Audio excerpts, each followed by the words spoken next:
নিয়োগ চাই, নিয়োগ চাই, নিয়োগ চাই, 10% নিয়োগ চাই, নিয়োগ চাই, অবিলম্বে নিয়োগ চাই।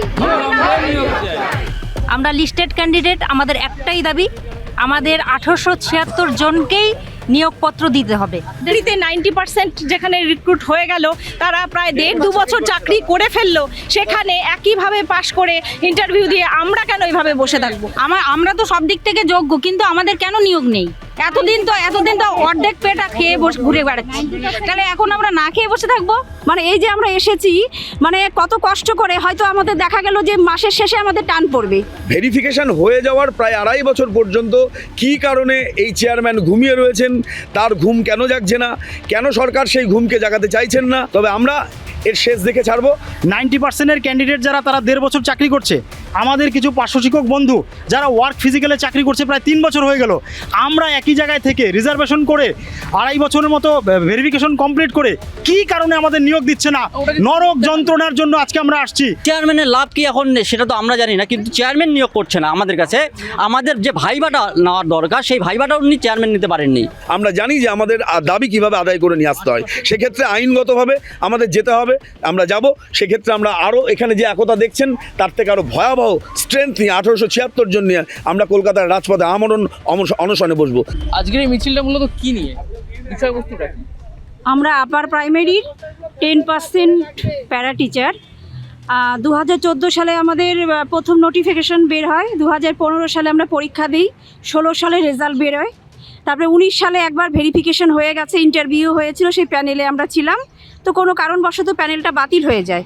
24 সালে আমাদের আবার ভেরিফিকেশন হয়, তার কিছুদিন পরে লোকসভা ভোটের আগে আমাদের একটা ইন্টারভিউ হবে বলে এরকম একটা কথা হচ্ছিল, কিন্তু সেটা কোনো কারণে হয়নি। তো আজ প্রায় 10-11 বছর অতিক্রান্ত, মানে আমরা এখন আমাদের আর মানে এই সামান্য, আমরা যে আজ প্রত্যেকেরই অন্ততপক্ষে 20 বছর হয়ে গেছে, এই সামান্য বেতনে আমাদের আর কিছুতেই চলছে না। মানে আমি এসেছি শিলিগুড়ি, মানে উত্তরবঙ্গ থেকে, খুবই কষ্ট করে একা এসেছি, খরচার ব্যাপার আছে, বিশাল খরচ। আমরা তো খুবই কম বেতন পাই, সেটা মানে পশ্চিমবঙ্গে সবাই জানে, পার্শ্ব শিক্ষকদের বেতন কম। মানে এই যে আমরা এসেছি, মানে কত কষ্ট করে, হয়তো আমাদের দেখা গেল যে মাসের শেষে আমাদের টান পড়বে সংসার খরচ চালাতে, প্রত্যেকেরই সংসার আছে। সেজন্য আমরা চাচ্ছি চেয়ারম্যানের কাছে এবং মাননীয় দিদির কাছে করজোড়ে নিবেদন করছি যে আমাদের এই যন্ত্রণা থেকে মুক্তি দিক। 10%-এর আমরা যারা আছি তাদের যেন অবিলম্বে এই মার্চ মাসের মধ্যেই আমাদের যাতে নিয়োগ সম্পন্ন করে। সে ওখানে পার্শ্ব শিক্ষকদের একাংশ কিছু দাবি দেওয়া নিয়ে গেছিলেন, মুখ্যমন্ত্রী তাদের একটা রাজনৈতিক রঙে রাঙিয়ে দেওয়ার চেষ্টা করলেন। মুখ্যমন্ত্রী লাস্টে এই প্রচেষ্টায় কেন নামছেন?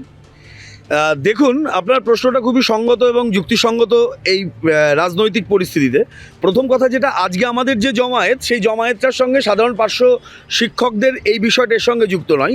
তার কারণে আমি আপনার এই প্রসঙ্গটার পরে উত্তর দিচ্ছি। তার আগে আজকে আমাদের যে জমায়েতটা, সেটা হচ্ছে পশ্চিমবঙ্গ সরকার প্যারা টিচারদের রিজার্ভেশনের জন্য, প্যারা টিচার নিয়োগের জন্য 10% রিজার্ভেশন দিয়েছিল। সেই মোতাবেক বা সেই অনুযায়ী আমাদের পরীক্ষা হয়েছে। পরীক্ষার পরে একটা লিস্ট বেরিয়েছে, সেই লিস্ট অনুযায়ী আমাদের যারা টেট পাস করেছে এবং সমস্ত ক্রাইটেরিয়া ফুলফিল করবার পরে 1876 জনের একটা ভেরিফিকেশান লিস্ট বেরোয়। সেই ভেরিফিকেশান লিস্ট অনুযায়ী আমাদের ভেরিফাই করা হয়। ভেরিফিকেশন হয়ে যাওয়ার প্রায় 2.5 বছর পর্যন্ত কী কারণে এই চেয়ারম্যান ঘুমিয়ে রয়েছেন, তার ঘুম কেন জাগছে না, কেন সরকার সেই ঘুমকে জাগাতে চাইছেন না, এর পেছনে অন্য কোনো রাজনৈতিক অভিসন্ধি আছে কি না সেটা আমাদের এখনও পর্যন্ত জানা নেই। তবে আমরা এর শেষ দেখে ছাড়বো, কারণ নিয়োগ ওনাকে, এই নিয়োগ আমাদেরকে দিতেই হবে। কারণ যেখানে 90%-এর নিয়োগ হয়ে গেছে, সেই একই প্ল্যাটফর্মে দাঁড়িয়ে 10%-এর নিয়োগ হবে না, এটা ভারতীয় সংবিধান কোনো রকমভাবে পারমিট করে না। সুতরাং চেয়ারম্যান যদি ভেবে থাকেন যে তিনি এই নিয়োগ নিয়ে আরও বেশি ছিনিমিনি খেলবেন বা আরও বেশি টালবাহনা করবেন, তিনি ভুল করছেন। এখান থেকে আমাদের এই যে প্ল্যাটফর্ম, এই প্ল্যাটফর্ম যতদূর যেতে হয় যাব। আমরা ওনাকে আজকে 7 দিন টাইম দেবো, তারপরে প্রয়োজনে আমরা এখান থেকে অনশন কর্মসূচি ডাক দেবো। কোর্ট থেকে আমরা পারমিশন নিয়ে ওই চেয়ারম্যানের অফিসের সামনে বসবো, ডেপুটেশন দেবো এবং ওখানে অনশন কর্মসূচি করব। আর এত কিছু করবেন বলছেন, এই সরকার এত কিছু আপনাদের পরিষ্কারভাবে করতে দেবে মনে হচ্ছে? সরকার কখনোই কোনোভাবেই, যখন কোনো জায়গায় কোনো মানুষ ডিপ্রাইভড হয়ে থাকে, তখন তাকে আরও বেশি ডিপ্রাইভেশনের দিকে ঠেলে দেয়। কিন্তু আমাদের সরকার কি করবে তাতে আমাদের উদ্দেশ্য বা আমাদের কোনো রকম ভাবনা চিন্তা নয়। আমাদের একত্রিত শক্তি যে, এবং এই একত্রিত শক্তি আমরা এনাফ। আমরা জানি যে আমাদের দাবি কিভাবে আদায় করে নিয়ে আসতে হয়, সেক্ষেত্রে আইনগতভাবে আমাদের যেতে হবে, আমরা যাব। সেক্ষেত্রে আমরা আরও এখানে যে একতা দেখছেন তার থেকে আরও ভয়াবহ স্ট্রেংথ নিয়ে 1876 জন নিয়ে আমরা কলকাতার রাজপথে অনশনে বসবো। দেখব দেখবো এই সরকার কতক্ষণ পর্যন্ত টিকে মানে তার ওই জেদ ধরে রাখতে পারে আমাদের না দেয়। দাদা এই সরকার তো একাধিক ক্ষেত্রে নিয়োগে বঞ্চনা, যে কোনো জায়গায় আমরা তাকাই সেখানেই পদ শূন্য হয়ে পড়ে আছে। এই সরকার থাকতে সেই পদ ভরাট হবে বলে মনে করছেন? দেখুন, বিভিন্নভাবে বিভিন্ন জায়গায় আছে, আমরা সেটা নিয়ে তো আজকে আসিনি। আমরা এসছি আমাদের যে হকের দাবি, একদম পরিষ্কার কথা, 10% রিজার্ভেশন আমাদেরকে দেওয়া হয়েছে। কোনো অজ্ঞাত কারণে কেন হচ্ছে না, দীর্ঘদিন আসছি, আজকে একটু অন্যভাবে আসছি। কারণ একই ক্যান্ডিডেট, 90%-এর ক্যান্ডিডেট যারা, তারা 1.5 বছর চাকরি করছে। আমাদের কিছু পার্শ্ব শিক্ষক বন্ধু যারা ওয়ার্ক ফিজিক্যালে চাকরি করছে প্রায় 3 বছর হয়ে গেল। আমরা একই জায়গায় থেকে রিজার্ভেশন করে 2.5 বছরের মতো ভেরিফিকেশন কমপ্লিট করে কী কারণে আমাদের নিয়োগ দিচ্ছে না, নরক যন্ত্রণার জন্য আজকে আমরা আসছি। আগামী দিনেও আসবো, 10% নিয়োগ আমাদেরকে দিতে হবে। আমাদের তেমন কোনো বিরোধিতা নাই, বিরোধিতা করার জন্য আসিনি। কিন্তু যেহেতু 10% রিজার্ভেশন করা, মহামান্য রাজ্যপালের সিগনেচার করা 10%, এটা আমাদের দাবি এবং দীর্ঘদিন থেকে এই বঞ্চনা, তাই সেই জন্য আমরা আজকে ডেপুটেশন দেবো। এবং 90%-এর নিয়োগ হয়ে গেছে, একই জায়গার একই ক্যান্ডিডেট, একই বেঞ্চে পরীক্ষা দিয়েছি, একই টেট, 150 মার্কসের টেট, সেটা কেন হবে না সেটাই আজকে জানতে এসেছি আমরা। যতক্ষণ পর্যন্ত উনি না দেবেন, আজকেই আমরা চাইবো বিকেলবেলা আমাদের যেন লিস্ট দেওয়া হয়। যদি না দেন, ওখানে আমরা বসে পড়বো। তার জন্য যদি কোনো আইনি ব্যাপার দরকার হয় সেটা নিতেও রাজি, কারণ আমরা মরে গেছি, একদম তিলে তিলে মরে গেছি। যেটুকুনো বাকি আছে সেটুকু কমপ্লিট করতে চাই। নিয়োগ আমরা এটা চাই এবং চাই, আমার এটুকুই কথা।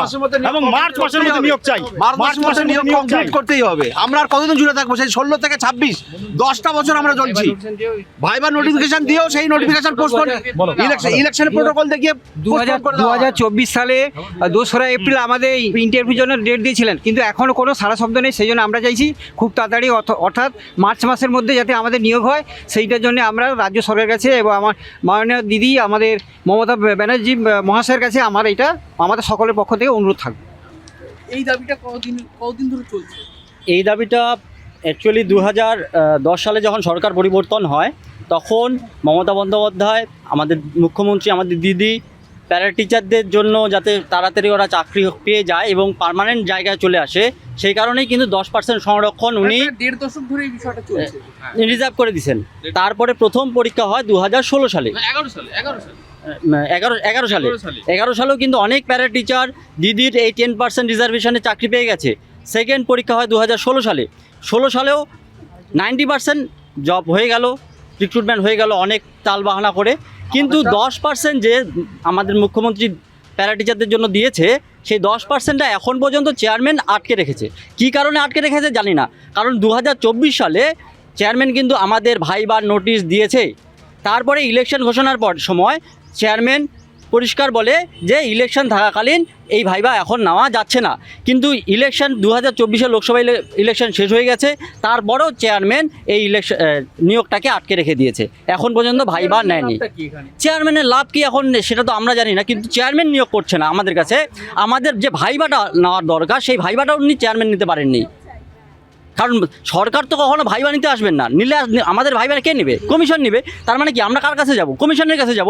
কমিশনে চেয়ারম্যান সেই জায়গাটা আটকে রেখে দিয়েছে।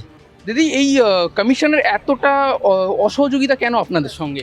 অসহযোগিতার বিষয়টা আমরাও ঠিক বুঝতে পারছি না। আমরা লিস্টেড ক্যান্ডিডেট, আমাদের একটাই দাবি, আমাদের 1876 জনকেই নিয়োগপত্র দিতে হবে।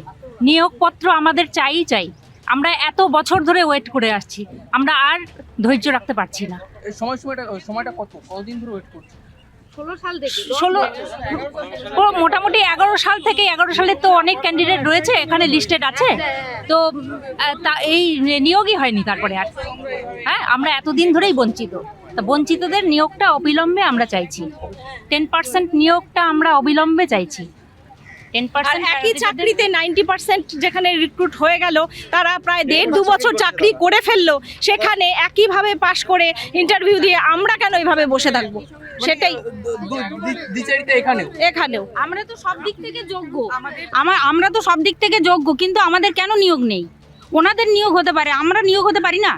20 বছর ধরে তো আমরা চাকরি করছি, তাহলে 20 বছর অভিজ্ঞতাটা আমাদের কম কিছু?